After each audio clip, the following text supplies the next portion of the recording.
Bom,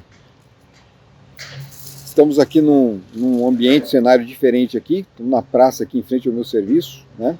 Preocupado aqui porque a praça está tranquila aqui, mas pode aparecer gente aqui e levar minha câmera embora, né? Se Deus quiser, isso não vai acontecer.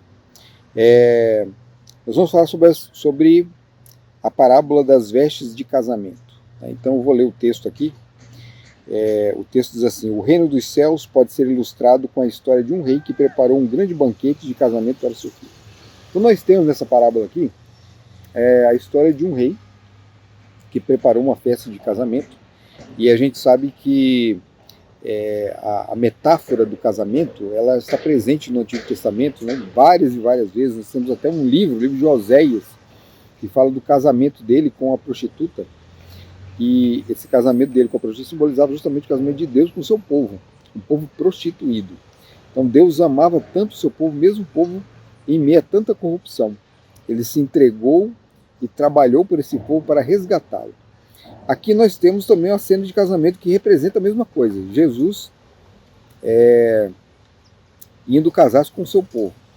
Mas a parábola é bem complexa, porque há pessoas convidadas para esse casamento. Na verdade, as pessoas convidadas são os noivos, né, do casamento. Né? O símbolo é duplo, é um símbolo duplo. Mas vamos separar as coisas para não fazer confusão, tá? Há um casamento, que é o casamento de Jesus com a sua igreja, certo? E como é que esse casamento acontece, né? Quando é essa concretização? Então nós temos dois momentos importantes aqui que a parábola ilustra. Tanto a primeira vinda como a segunda vinda. O momento do encontro de Jesus com o seu povo. E a gente vê que na parábola pessoas foram convidadas para o casamento. Nós temos ali no início da parábola dizendo assim que o pai do noivo mandou que as pessoas, os convidados viessem ao casamento, né, tinha a data marcada e tudo mais, e eles não quiseram vir. Não quiseram vir. Aí depois nós temos um novo chamado. Aí nesse segundo chamado, o pai fala assim: olha, a comida está pronta já a mesa está pronta, está tudo certo para a festa, para o grande acontecimento. Mas aí o que acontece? Eles não vão, falam que estão assim, ocupados com seus negócios, não podem abandonar os negócios para ir na festa de casamento, e alguns deles pegam os mensageiros que foram enviados e matam, né? Esqueci a palavra agora aqui. Eles fazem pouco caso dos mensageiros, de alguns dos mensageiros, e outros mensageiros são mortos por essas pessoas. Aí o pai do noivo fica irado. Ele fala assim: olha, vou trazer o castigo para esses assassinos. Então os assassinos recebem sua pena, e a cidade que foi convidada vai ser queimada. Então isso é uma clara alusão, né, claríssima alusão ao que aconteceria com o povo de Israel no ano 70 depois de Cristo, quando os romanos invadiram a cidade de Jerusalém e queimaram o templo, queimaram a cidade e o templo, e muitos foram mortos. Muitos foram mortos. Isso não é, na verdade, um castigo, né? As pessoas podem entender isso como um castigo ao povo de Israel, porque o povo de Israel não aceitou Jesus. Não, muitos aceitaram Jesus. Os discípulos eram israelitas, aceitaram Jesus, mas assim, a nação judaica cometeu um grave erro ao rejeitarem o Messias prometido, aqueles que aguardaram tanto tempo e rejeitaram. E, na verdade, eles escolheram as consequências. Esse castigo aqui é consequência das suas escolhas. Se tivessem confiado em Deus, o templo estaria de pé. Estaria de pé. E a história do povo de Deus seria outra hoje. Mas, infelizmente, eles rejeitaram. Eles foram indo de mal a pior, né? Chegaram a matar Estevão, por exemplo, e perseguiram cristãos. Os próprios judeus perseguiram cristãos e mataram os cristãos. O próprio Cristo foi morto também, não exatamente por judeus, né? Mas haviam líderes judaicos envolvidos, os romanos deram a ordem, muitos do povo gritaram para que ele fosse crucificado. Se bem que é bom lembrar que muitos desses que gritaram pela crucificação de Jesus foram depois convertidos na grande pregação de Pedro, aquela que se converteram 3.000 pessoas, né, num único dia. Então, a história é bem complexa, tá? Não é bom usar isso aqui de forma alguma como argumento contra os judeus. Muito pelo contrário, o povo judeu é o povo de Deus também. Nós temos uma participação especial nesse grande plano de pregação do evangelho aqui. Nós somos enxertados nessa planta que é a planta do judaísmo. Nós somos enxertados nela e temos agora a grande missão de levar o evangelho ao mundo, de pregar aos gentios, nós, os próprios gentios, pregando aos gentios também, pregando também a judeus, aqueles que não aceitaram Jesus, têm a chance de aceitá-lo ainda. Tem a chance, sim, Deus pretende isso e Deus guarda o seu povo. Tanto o povo que aceitou o Messias, quanto o povo judeu, que de certa forma não tem uma compreensão correta a respeito do... Isso está mudando, né? De um bom tempo para cá tem mudado, mas muitos ainda não entendem, não têm esse pensamento. Mas faz parte do processo, tá? Isso aqui não é para ser usado contra eles, mas serve de advertência para todos nós. O que está aqui serve de advertência para todos nós. Porque da mesma forma como muitos rejeitaram esse convite para o casamento, as bodas, né?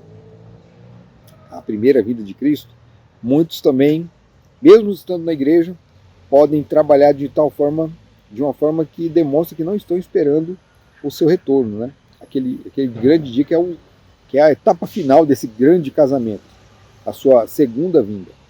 E aí, assim como muitos foram sofrendo as consequências por causa das suas escolhas, nós também podemos sofrer as consequências por causa das nossas escolhas, tá? Então, não devemos recusar os convites que os profetas fazem. Esses mensageiros aqui são os profetas.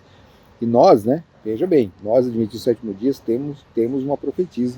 Nós temos uma mensagem especial para a Igreja de Deus hoje, e muitos estão rejeitando, muitos estão fazendo vista grossa, como se não fosse necessário, como se essa luz menor fosse uma luz que pudesse ser rejeitada. Luz não se rejeita, tá? Não importa se ela é menor. Luz não se rejeita. Nós temos a luz maior e a luz menor. E isso nos torna um povo diferente e temos uma obrigação diferente em relação ao mundo, à humanidade. Tá? Um grande trabalho a ser realizado aí.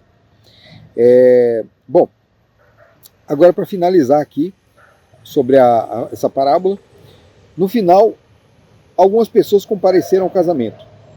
Então teve gente que rejeitou, mas teve gente que aceitou.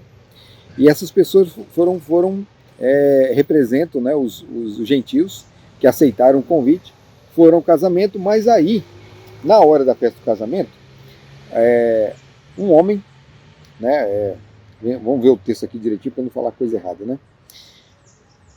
Então os servos trouxeram todos os que encontraram, tanto os bons como os maus, e o salão do banquete se encheu de convidados. Os bons e os maus aqui, os bons seriam os judeus, os maus seriam os gentios. Eles foram convidados e vieram comparecer.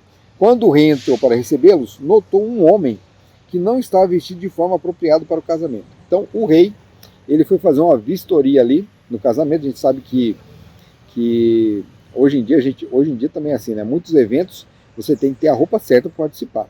Se você não estiver vestido da forma adequada, você é convidado a se retirar, né? Porque você não pode ficar ali. Você está destoando, você está causando confusão ali no meio daquele evento tão importante. Então, nesse casamento, havia uma veste especial para os convidados. E o rei havia dado essa festa, né? Havia dado essa vestimenta especial. E havia um homem que entrou na festa e estava ali, sentado ali, se banqueteando, sem as vestes. E aí ele pergunta, como é que você entrou aqui sem as vestes? E aí, sabe o que ele responde? Ele não responde nada, porque não tem resposta. Não há argumentos para isso. O que isso significa? Para que nós possamos participar desse grande banquete espiritual, que é a volta de Jesus, né, o encontro dele nas nuvens dos céus, para morarmos com ele no santuário celestial, na Canaã celestial, e um dia, né, depois de 1000 anos, habitarmos aqui na nova terra renovada, para nós estarmos prontos para tudo isso aí, nós temos que vestir as vestes que ele nos dá. O pai do noivo nos dá essas vestes aí. E essas vestes representam a justiça de Cristo. Se você não está vestido, se eu não estiver vestido com a justiça de Cristo, não tem como eu participar dessa festa, não tem como eu entrar na Canaã celestial, não tem como eu entrar no palácio celestial, não tem como eu me encontrar com o próprio Cristo. Eu tenho que vestir as vestes de Cristo que representam a justiça dele. Então a minha própria justiça, que é a justiça desse homem que estava na festa, ela não vale nada. Isaías vai dizer assim que ela é um trapo de imundícia, não vale coisa nenhuma. Nós precisamos das vestes da salvação que são concedidas pelo céu.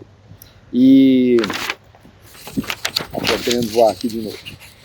E as vestes da salvação, elas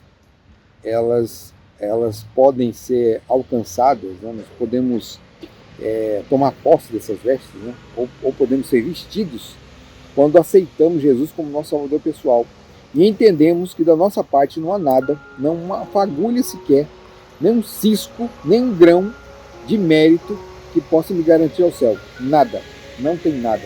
Eu não posso fazer nada para alcançar o céu. Eu preciso única e exclusivamente de Jesus Cristo. E aí quando Jesus Cristo age em minha vida, Ele coloca suas vestes em minha vida, aí eu passo a ser uma nova criatura. E dali em diante, com o poder do Espírito Santo, minha vida vai sendo transformada, né, numa etapa, num processo que vai durar a vida toda. Vai durar a vida toda. O importante é estar dentro desse processo, porque se eu saio do processo, perco a salvação. Se eu continuo no processo, crescendo, entendendo que não sou perfeito e que enquanto estiver aqui nessa terra, não serei, até Cristo voltar, né? Não serei, mas quando Ele voltar, quando Ele aparecer nos nuvens dos céus, Ele vai nos transformar, e aí sim, seremos aperfeiçoados para sempre. Mas para que essa etapa da salvação aconteça, primeiro eu tenho que passar por essa, que é o de vestir as vestes da justiça de Cristo e dia a dia ir vencendo os defeitos de caráter com a ajuda do Espírito Santo, tá certo? Se eu não for encontrado com a veste, e isso aí simboliza o juízo, tá? Isso do dono da festa, né? O rei, observando os convidados, se vocês estão com veste ou não, isso simboliza o juízo que acontece agora. Nós estamos sendo observados pelo Pai. Ele está procurando saber se nós estamos com as vestes ou não. Porque se não estivermos, quando Cristo voltar, nós não vamos para o céu. Só vamos para o céu se estivermos com as vestes que o próprio Pai deu, as vestes nos foram concedidas graças ao sacrifício de Jesus na cruz do Calvário por nós. É isso aí. Isso é uma das lições que nós podemos tirar daqui. Existem muitas outras, né? Continue lendo, se aprofundando nas parábolas, que as parábolas são riquíssimas. Deus abençoe você. Até o nosso próximo vídeo. Tchau.